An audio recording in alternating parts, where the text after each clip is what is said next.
Thank you, Mr. Chairman and Mr. Secretary. It's great to have you here. I think most of the people on this dais would probably agree that we live in a world that's probably more dangerous than our parents, and our children are probably going to inherit a world that's more dangerous than ours. And I'm glad you're willing to continue your public service, because I think you're the right man for the job and you have the right perspective. My concern is that I feel like we need to stop talking about getting in the wall-making business and get in the border security business. And your concept of defense in depth, I think, is the right place to be. Now, we talk about physical borders, and I have 820 miles of the border with Mexico. I have more border than any member of Congress, and we've talked a lot about physical barriers, and we're going to see if this works. Can you advance to the first slide? Mr. Secretary, you have the pictures. The first picture, it says Amistad Lake and Amistad National Recreation Area.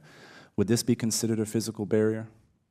And can we advance to the next slide to show where the actual international border, the international boundary is?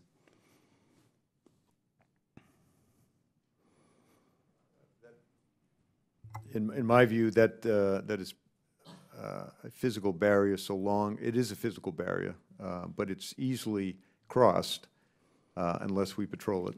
Oh, absolutely. Patrolling it, technology, making sure we know, but building a wall in the middle of Lake Amistad Lake, I guess it wouldn't be a wall, it'd be another dam, is probably not the right, is a misuse of funds, because I would like for the money that would potentially go to building a wall in the middle of a lake go to hiring more people, to helping with national security collection in Mexico, to give your folks additional intelligence to stop the problem before it gets to our border.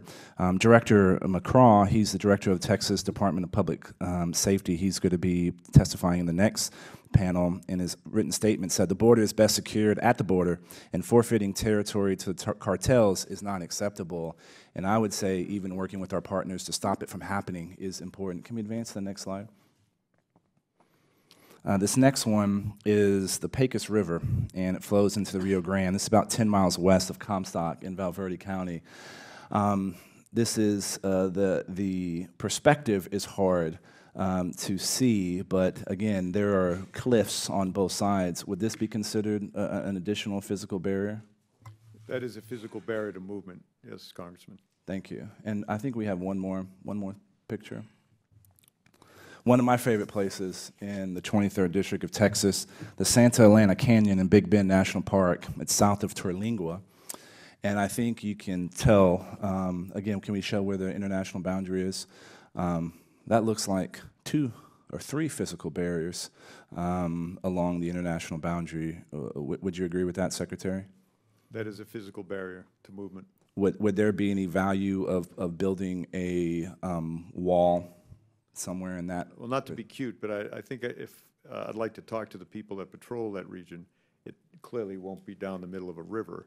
But they may tell me that there is the flow of individual that move through all of those pictures, that there may be need for some physical barrier. So, sure. And as we discussed yesterday on the phone, I look forward to getting down there, taking a look, kicking the tires, and talking to people. I'd love to take you down there, and one of the things that they're going to tell you is they need horses in this part in order to do pursuit.